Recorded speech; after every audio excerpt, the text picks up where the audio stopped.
the charismatic madman of YouTube returns. And I am going to give you my top 5 most overlooked episodes of R.L. Stein's The Haunting Hour. Starting where I'm going to put episodes that most people don't really talk about, people like aren't fans of, or they just push to the side. And because it's always really you, or all like these are episodes that I find more enjoyable and entertaining and overlooked. Starting with Brush with Madness, this episode where Clay himself is in. Dylan Minnette, I believe he was also, he was in a few episodes. But this was always a fun one. I believe that there was a story that R.L. Stein wrote that it was loosely based off of. But yeah, I liked this one. Think it was cool. It gave me some like Dreamchild vibes to it, and yeah, very fun one. My imaginary friend to me is very. Whenever people talk about their like the favorite episodes, and I did my favorite episodes. I think it's in this. I think it's in that list as well. But a lot of people don't talk about this one. A lot of people pick this as one of the worst. Where it's exactly like my sister, the witch.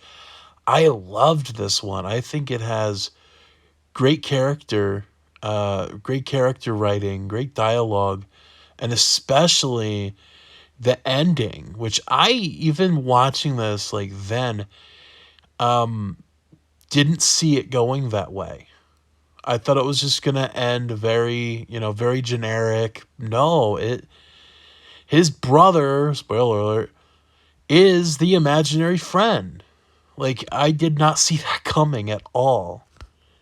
I always loved Headshot because I've always been a big fan of Ariel Winter, and B, it reminds me of, I'm not gonna say children's version because like you do have some like weird shit happening, like I guess teenage young adult version whatever of an episode of Tales from the Crypt where Kathy Ireland, but where that is extremely fucked up and nasty, just gruesome. This is basically like you have clunky effects, which I don't like, an effect you see on an app, like those scary app things. But, what works the most is the chemistry between Ariel Winter's character and her best friend in the episode. And I really, it could have been really cool with what could have happened with the best friend if she picked up being the next model or something. But always enjoy this one. Detention to me, I think, is one of the best episodes of the series because you have the John Hughes formula where it's these three characters. Literally, this is how cool this show used to get: an anarchist, a jock but with a heart of gold, and a popular girl, like this preppy popular girl that actually at one time was the anarchist's best friend, where they were both two outcast girls from like I guess elementary to middle school. She grew out of it and became more popular, and they kind of talk about it, and within that it's a good. And then you have a character that is kind of like different and kind of shows this different level with Definitely check that one out.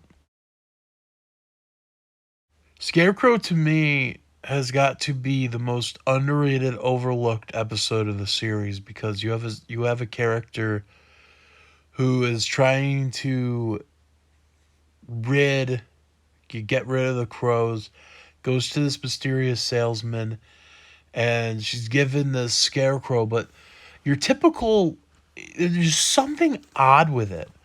But the thing that I like the most about it is the beautiful atmosphere of seeing all of this, all these, just these, this deserted land, and having two endings, which my favorite ending I have to always pick is the second one, where Bobby is turned into a scarecrow and he is basically forced to see the world end for the rest of his life as a scarecrow.